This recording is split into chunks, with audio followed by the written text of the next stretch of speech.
Good morning.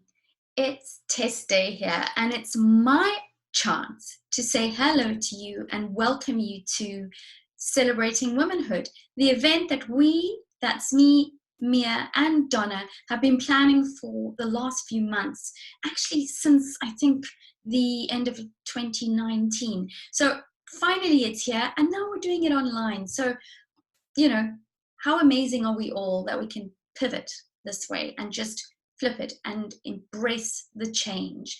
And change is the name of the game today, as we're going to explore so many things around the things that are changing within our bodies, the things that are changing in the world around us. Change is really a key to everything. So I'm delighted that I'm going to just take a few minutes to tell you a little bit about myself. I do go on, so I'm going to nip this in the bud and tell you a little bit about myself so that when we eventually get to the presentation that I have prepared for you, we're a little bit more familiar with each other. Now, I say that, I mean, you're more familiar with me, but in fact, that's just the way it is. So I'm waffling on because I'm trying to do too many things at once. So, celebrating womanhood. I'm Tess Day. I'm a performance and confidence coach, and I'm 50 years old. Right, that's right now. But it all began in Cape Town, South Africa, a long time ago, about 51 years ago, maybe 52, 51 years ago, when my parents got married in 1969, and I was born a year later, just before their first wedding anniversary. Mum was 21, and I've put these pictures in because, obviously without my parents, I wouldn't be here. And then we wouldn't be having this kind of chat. So picture with Mom there is very special because Dad did a lot of photography when I was a baby. And so these were pictures taken by him of us, and there I am, not yet one, starting out. And fast forward 50 years and I'm here speaking to you on the screen. So for me, I find that very incredible life, and it intrigues me a lot. So I wonder if you for a moment had to think about rewinding to your first months of life and how your life has taken its course and its journey, and what does that mean for where you are right now. I'm the eldest of three girls. Mish and Nikki are my two younger sisters, and I grew up in a household with them. Poor Dad, too many women in the house. I think that's why he was so active and into all his sport and his activities, his golf, his gymnastics, all these things, because, he had to escape us somehow, didn't he? But he was a great dad. Mum was very creative, very artistic. So we were raised in a household that had a lot of things going on. But it wasn't all sunshine and roses. We had a lot of challenges, and I think choosing the parents I did really set me in good stead for the work I do today. We've experienced in that household, we've experienced mental breakdowns, we've dealt with manic depression, we've dealt with divorce, we've dealt with a new family and new siblings. I have three other siblings, a sister and two brothers, a stepmom, a wicked stepmom. No, she's amazing. We've dealt with loss. My dad passed away just 6 months before I qualified as a coach. We've dealt with dealing with an older parent who now needs more care than she did. Life, moving to a new country, being a new mum. It's endless what I have experienced in my short life of 50 years. And it gives me so much joy to be able to help other people because of my experience and my understanding of what the human psyche goes through when we're in crisis, when we're in sadness, or when we're in joy, or when we're in a very uncertain stage of our life. So that's, just one slide. But the next picture is of my beautiful daughter, Jordan, when she was just 7 months old. We were in South Africa, but we had popped over to England for a month to have a look around and see if perhaps I would be okay to house myself in the UK. So Daddy Jordan and myself came over, and that actually was a Mother's Day celebration lunch and a photo that made me always think back to that one that you just saw of Mom and I. And I love the fact that you get a little piece of me as a baby, piece of me as a new mum, and now talking to me as a mum of a 16-year-old and a 14-year-old. Because on the next photo, you've got a picture of my two children, Jordan and Blake. Blake is now 14 and Jordan will be 16 soon, but they're the light of my life. I adore them to bits, and I couldn't imagine my life any other way. So, yeah, just great. But it was during this early stages of motherhood, moving to a new country, there was a lot of insecurity. I was young, I was shy, I was trying to come to grips with so many things. I was a new wife as well.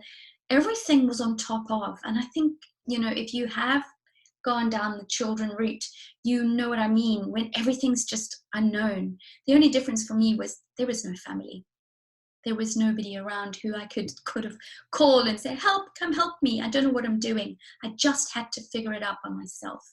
On top of all that, I decided to start a business from home, and it failed. It failed hopelessly. But I think the gift that was born out of that failure was the fact that I discovered life coaching and decided to study it because I could do it while my kids were still in nappies. And that's what I did. It took 2.5 years, but I eventually qualified as a coach on the 9th of December 2008, just over a year after arriving in Scotland. And that was the next big scary thing for me, because I was in a situation where I didn't know anybody in Scotland, and I was moving to this new town as a new mum. I had no track record as a coach, let alone any friends who could vouch for me. And then I was trying to start a new business. So I thought, how can I do that? So what I ended up doing in huge fear was start a group called Monday Motivation. And every Monday we would meet and we would talk about personal growth issues. People could join in. There was no membership. There was no, there was a small fee you'd pay, and we would explore life. We did a lot of things as a group. We did fairs. We did the Vagina Monologues 3 times. We did a fair where we fed 19 families across the northeast of Scotland. We raised a lot of money for charity. And the reason we chose charities as our opportunity to grow is because it put us outside of our comfort zones every time we did something new towards raising money for a good cause. So we did a lot of raising money for women's groups and women in need. Obviously, we were predominantly a women's group. It was a great, great opportunity. But I did that for 6 years and then felt that I needed to do something else. So I started a new business, evolved my coaching business, and became Mind Blocks. And on the side of Mind Blocks, I developed a live event called Spotlight, where we speak to real people about real issues through real stories. So this is the second event we did, was called Women in Art, where I got to interview some really incredible women about their stories through their struggle, through illness, cancer, loss, and change of career as well. It was mind-blowing, and it really inspired me to carry that on. So I started a radio show, and I started on Shmoo to continue that interview process. I've been doing Shmoo now for 18 months, and I absolutely love it. But for now, I'm actually doing FaceTime live Shmoo events on my Facebook page. So I love it. It has put me out of my comfort zone again. I'm learning new things, and that's the name of the game for me. The more I keep exploring, the more I grow and the more I have to offer clients. So when I left school, I studied fashion and qualified as a designer.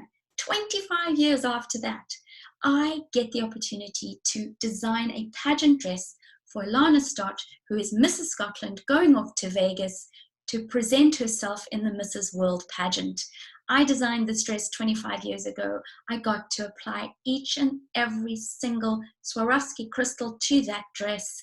And I can just tell you, she's the one in the tartan, if you weren't sure about it. She looked phenomenal. She didn't come anywhere. But for me, I won heaps because I got to get back in touch with my creative side, which is such an amazing asset when I'm coaching people. So I've done that as well. And, you know, the one thing that I'm going to bring through when I speak to you later is vulnerability. Um, Getting to the place where we can really open up about ourselves and become honest about who we are and what we're going through. So join me later as I take you through a talk about our mindset through the menopause.